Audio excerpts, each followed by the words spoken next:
সকাল সকাল রেডি হয়ে বাবা মা বোন আমি সবাই বেরিয়ে পড়েছিলাম একটা জায়গায় যাওয়ার জন্য। অনেকদিন ধরে প্ল্যান করছিলাম যাবো যাবো, কিন্তু গিয়ে ওঠা হচ্ছিল না। তো ফাইনালি আমরা প্ল্যান করে ফেললাম যে হ্যাঁ, এবার আমাদের যেতেই হবে। প্রথমে মেট্রো, তারপরে লোকাল ট্রেন, তারপরে টোটো করে সেই জায়গাটায় পৌঁছাবো। আশা করছি তোমরা গেস করতে পারছো। যারা যারা আমার স্টেটাস দেখেছো ইনস্টাগ্রামে, তারা আই গেস বুঝে গেছো এই ব্লগটা কি নিয়ে আসছে। সবাই দেখতেই পাচ্ছ কি কতটা বিজি হিসেবে মানুষজন চলছে। এটা উইকডেজ ছিল, কোনো উইকেন্ড ছিল না। তো ট্রেনে করে আমরা চলে গেলাম সেই জায়গাটা যেখানে আমরা যাওয়ার জন্য এতদিন ধরে ওয়েট করছিলাম। তোমাদের জানিয়ে রাখি, আমি উঠেছিলাম মাস্টারদা সূর্য সেন। ওখান থেকে দমদম ভাড়া নিয়েছিল মা 20 টাকা, এবং দমদম থেকে যে স্টেশনে আমরা যাচ্ছিলাম ওর ভাড়া ছিল 10 টাকা। এবং স্টেশনের নামটা এখনই রিভিল করছি না তোমাদের সামনে, তোমরা আস্তে আস্তে ভিডিও দেখলে বুঝতে পারবে কোন স্টেশনের কথা আমি বলছি। যেহেতু আমি সাউথের দিকে থাকি, আমি মেট্রোটা বেশি ইউজ করি। তো আমি ট্রেনে খুব একটা কমফোর্টেবল না আমি ট্রাভেল করতে। মানে বলতে পারো কি 2 বছরে একবার ট্রেনে উঠি আমি, পিসির বাড়ি যাওয়ার হলে বা কাকার বাড়ি যাওয়ার হলে। তাছাড়া ট্রেনে আমি উঠি না। এবং আমরা যেখানে যাচ্ছিলাম সেটা ট্রেন ছাড়া যাওয়া পসিবল ছিল না। আশা করছি একটু হলো গেস করতে পারছো কোন স্টেশন এটা। ট্রেন থেকে নেমে স্টেশনের এই ওভারব্রিজটা ক্রস করলেই টোটো দাঁড়িয়ে থাকে, যে আমাদের গন্তব্যস্থলে নিয়ে যাওয়ার জন্য রেডি ছিল। ভাড়া ছিল মাত্র 15 টাকা।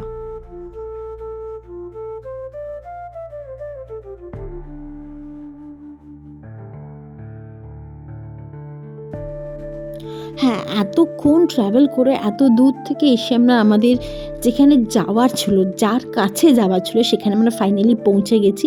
হ্যাঁ, নৈহাটির বড়মার কাছে। বড়মার কিন্তু একটাই কথা, ধর্ম হোক যার যার, বড়মা কিন্তু সবার। দেখতেই পাচ্ছ এখানে ভিড়টা। তো পাশে একটি দোকান ছিল যেখানে আমরা জুতো রাখি, আমাদের ব্যাগ রাখি না, কিন্তু ওখানে ডালা কিনি ঠাকুরে। একটা ছিল 101 টাকার ডালা, আর একটা ছিল 201 টাকার ডালা।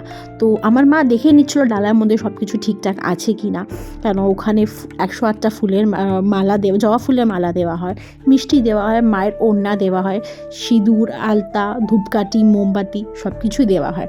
এবং কেউ চাইলে ওখানে মূল্য অ্যাড করতে পারো বা না করতে পারো, ওটা তোমাদের উপর ডিপেন্ড করছে, ওটা অপশনাল। যখন এই লাইনটা দেখলাম মনে হলো কি হ্যাঁ, বেশি বড় লাইন হবে না। তো যখন এগাতে শুরু করলাম দেখলো সবার মাথায় বড়মা লেখা। তো আমারও ইচ্ছা করলো কি হ্যাঁ, আমিও আমার মাথায় মানে কপালে লেখাই বড়মা, ত্রিশূল চিহ্ন দিয়ে বড়মা লিখে দিল। এবং উনি কোনো ডিমান্ড করেনি, যা খুশি হয়ে দেবে সেটাই উনি গ্রহণ করবেন। এটাই উনি, যে আন্টিটা এসে সে উনি এটাই বলেছিলেন।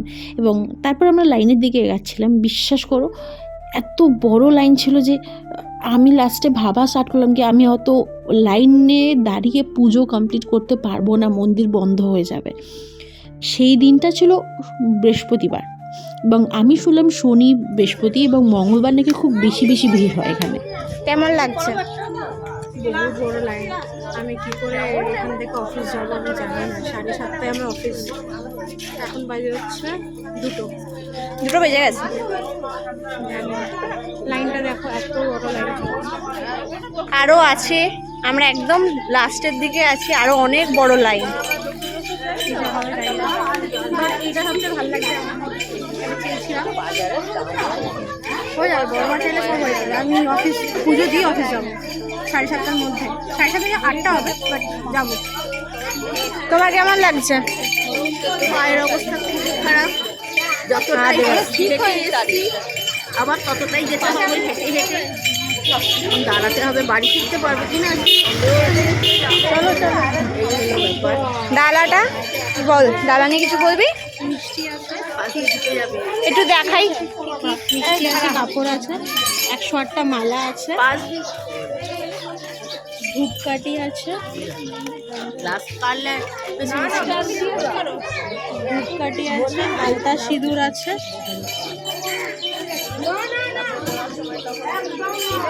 পুজো দেওয়ার লাইন যত এগাচ্ছিলো দেখছিলাম তত মায়ের কাছে যাচ্ছি, আশেপাশে অনেক ছোটো ছোটো মন্দির ছিল। তো তার মধ্যেই একটা মন্দির আমরা ঘুরে দেখতে গেছিলাম। এখানে শিব ঠাকুরের জন্য আলাদা করে একটি বেদি করা ছিল, মানে আলাদা একটা মন্দির করা ছিল ছোটো করে। আর মা কালীর একটা মন্দির ছিল। এখানে নাকি সবাই বলে, আমি সঠিক জানি না, কিন্তু সবাই এখানে বলে, মানে এখানে পুরোহিত মশাইরা বলছিলেন যে এখানে নাকি আগে বড়মার মূর্তি স্থাপিত করা ছিল, এখানেই বড়মার পুজোটা আগে হতো, কিন্তু যত দিন গেছে নতুন মন্দির করা হয়েছে, করে ওখানে মাকে নতুনভাবে স্থাপিত করা হয়েছে।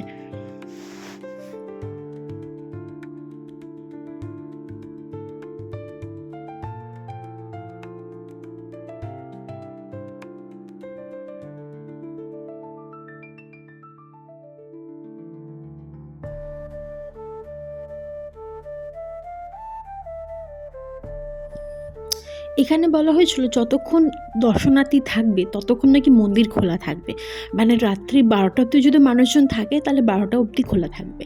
আর মন্দিরের আশেপাশে না সব ছোটো ছোটো মন্দিরে মানে মায়ের ফটো এবং বিভিন্ন পুজোর সামগ্রী পাওয়া যাচ্ছিল। ওর মধ্যে থেকে আমাদের একটি ফটো খুব পছন্দ হয়, মানে অত দূর গেছি মায়ের কিছু জিনিস আনবো না তা বললে হয়। তারপরে মঙ্গল ঘর যেটা ছিল সেটা একটি নিয়েছিলাম এবং মায়ের একটি ছোট্ট ফটো নিয়ে এনে নিজেদের বাড়ির আসনে রেখেছি। আর দেখতেই পাচ্ছ তোমরা, এখন আমরা সব দাঁড়িয়ে আছি, মানে লাইন দিই 2টো নাগাদ, ঠিক আছে, পুজো দেওয়ার জন্য। যখন ঢোকার টাইম এসছে ধরো না 4:30 4:45, তখন আমরা মন্দিরের সামনে এসে পৌঁছেছি, তখনও মন্দিরের ভেতর ঢুকতে পারিনি। আর মন্দিরের ভেতরও বিভৎস ভিড় ছিল, তো আমাদের পালা এলো কি মন্দিরে ঢুকবো।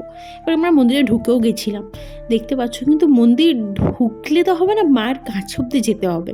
এবার দেখো কতটা ভিড় ছিল, এই পুরো একটা 7বার করে ঘুরতে হয়েছিল আমাদের মায়ের কাছে অবধি যাওয়ার জন্য। দেখো সবে গোল গোল করে ঘুরছে, মানে সব ওই স্টিলের পাইপ দিয়ে আটকানো ছিল, যেটা আমরা পুরো 7বার রাউন্ড করে ঘুরে মার মন্দিরে ঢুকতে পেরেছি। নর্মাল কোনো অকেশন ছাড়াই মার কাছে এসেছিলাম মায়ের রূপটা দেখবো বলে, কিন্তু বিশ্বাস করো আমার একবার কালী পুজোতে আসার খুব ইচ্ছা আছে বড় মার আসল রূপ দেখার জন্য। কি হয়েছে তো? 2 ঘন্টা লাইন, 2.5 ঘন্টা লাইন করিয়ে আমার আর এনার্জি নেই।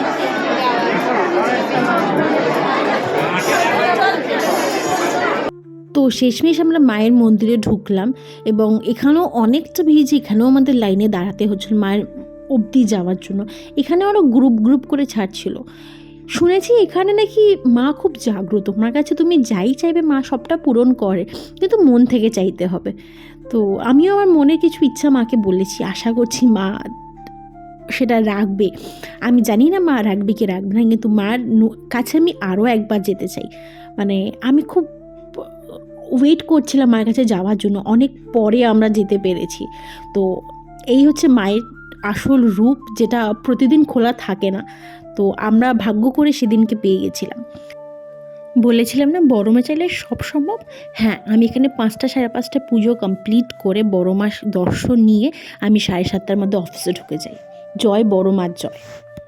তো আজকের ভিডিওতে এতটাই, দেখা হচ্ছে আবার নেক্সট ভিডিও। ততক্ষণ সবাই ভালো থেকো, টাটা, বাই বাই।